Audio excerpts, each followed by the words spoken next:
O Evangelho de Maria, a mulher que venceu o mal, de Padre Gabriele Amorth.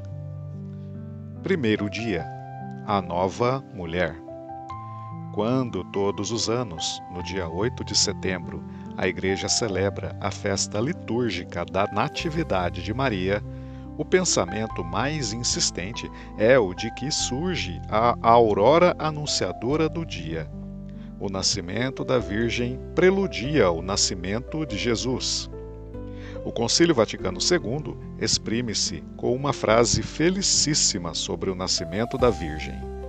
O capítulo 8º da Constituição sobre a Igreja Lumen Gentium, inteiramente dedicado à Virgem Maria, afirma no seu número 55: com ela, enfim, excelsa filha de Sião, passada a longa espera da promessa, se cumprem os tempos e se inaugura a nova economia da salvação. Para compreendermos o papel de Maria e de que forma o seu aparecimento marcou uma viragem decisiva no desenvolvimento do plano salvífico, precisamos apresentar antecipadamente alguns conceitos sobre o plano divino para a criação e, portanto, sobre a absoluta centralidade de Cristo. Ele é o primogênito de toda a criatura. Tudo foi feito por ele e em ordem a ele. Ele é o centro da criação, aquele que recapitula todas as criaturas em si, as celestes, os anjos, e as terrestres, os homens. Penso que, fosse como fosse, Jesus teria encarnado e aparecido triunfante na terra. Mas é difícil dizê-lo. A realidade é totalmente diferente. Depois do pecado dos primeiros progenitores, que escravizou o homem a Satanás e às consequências da culpa, sofrimento, cansaço, doença, morte, Jesus veio como Salvador para redimir a humanidade das consequências do pecado e reconciliar com Deus todas as criaturas nos céus e na terra por meio do sangue e da cruz.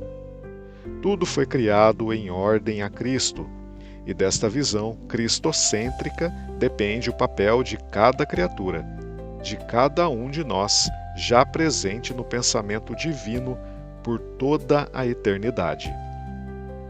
Se a criatura primogênita é o Verbo encarnado, no pensamento divino não podia deixar de se associar a ela, antes de qualquer outra criatura, aquela que haveria de tomar parte nessa encarnação.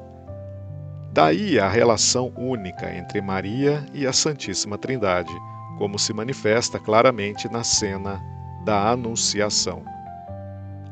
Pela centralidade de Cristo e a sua vinda como Salvador, toda a história é orientada para o nascimento de Jesus, a que se chama plenitude dos tempos. Os séculos anteriores são tempo de expectativa e de espera. Os séculos seguintes são os últimos tempos.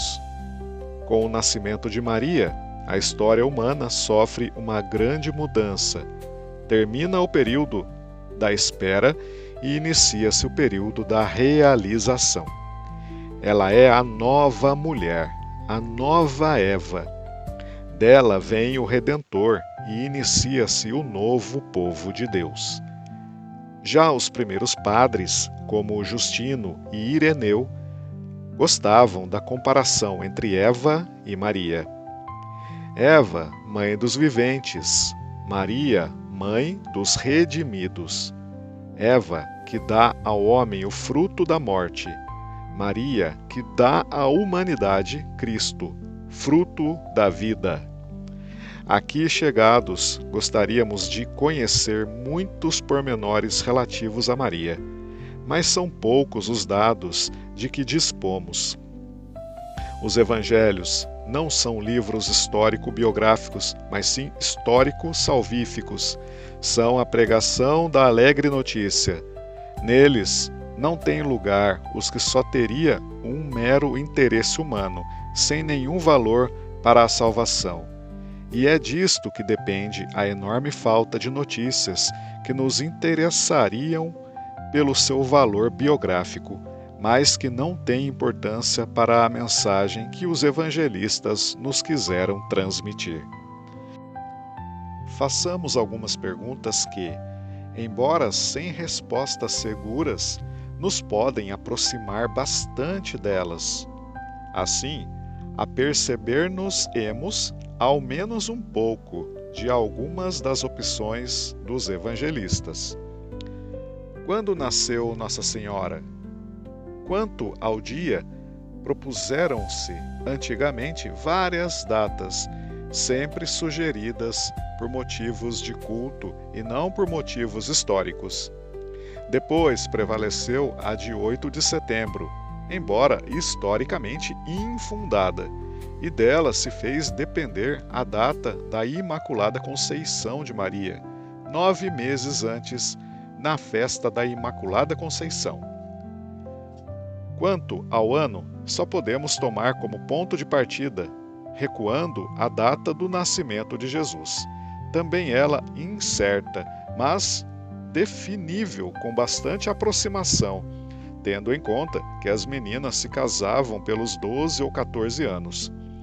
Pode ser sugestivo pensar que Maria pode ter nascido no ano 20 a.C., quando Herodes, o Grande, começou a reconstrução do Templo de Jerusalém.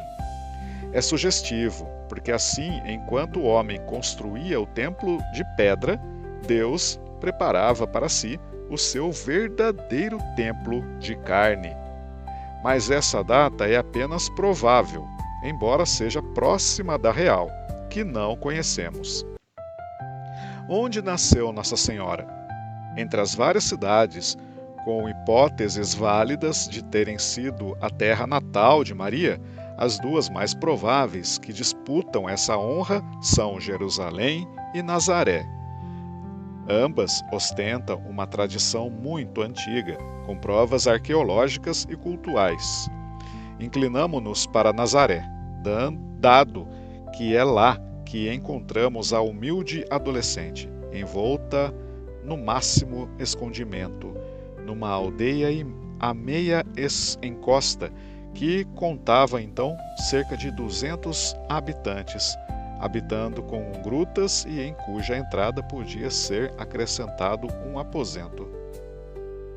Fora das grandes vias de comunicação, Nazaré nunca foi referida no Antigo Testamento, nem no Talmude, nem por Flávio Joséfo. De Nazaré pode vir alguma coisa boa? Evangelho de João, capítulo 1, versículo 46. De Maria, nem sequer sabemos a qual das 12 tribos de Israel pertencia, nem a que família. Certamente a uma tribo muito humilde. Caso contrário, São Lucas ter-se-ia referido a ela, tendo em conta o seu cuidado ao falar da família de Isabel e da velha Ana, as outras duas mulheres sobre quem discorre no Evangelho da infância. Deus aprecia a humildade e o escondimento. Não se dá bem com as grandezas humanas, com aquilo que conta aos olhos dos homens.